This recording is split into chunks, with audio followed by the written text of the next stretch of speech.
These are the only images that exist of this catastrophic event.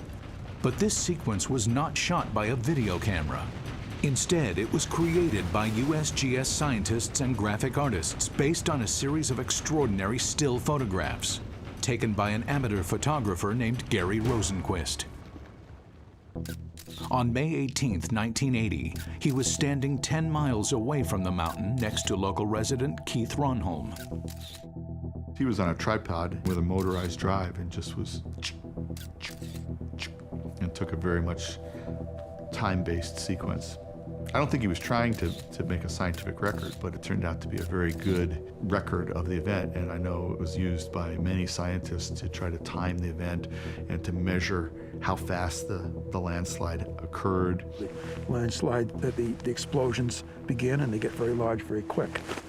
So it helped to understand what had happened. The first frame of the Rosenquist sequence was taken at 8:32 a.m. and 21 seconds. It reveals an intact volcano. But what the image doesn't show is what was happening inside. Magma was forcing its way up into the volcano, and to make room for itself was starting to shove rock aside. So there's rock sliding across each other that was causing some of these earthquakes. It wants to get out somewhere, and the north side seems to be the weak side. And it starts bulging there. It just looked like a big, bad blister on a tire. Inside, the earthquakes and superheated magma have forced the north wall of the mountain to collapse. The second frame is taken 26 seconds later, capturing the weakened north flank and summit.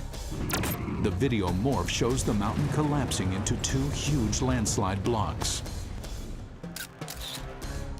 6 seconds later, Gary's third photo shows the top landslide block as it begins to plunge down the volcano. The sequence depicts its movement at nearly 200 miles per hour. Still frame 4 shows the landslide after it has removed the north flank, depressurizing the magma and boiling groundwater.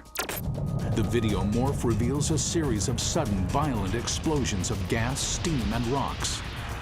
This is known as a lateral blast.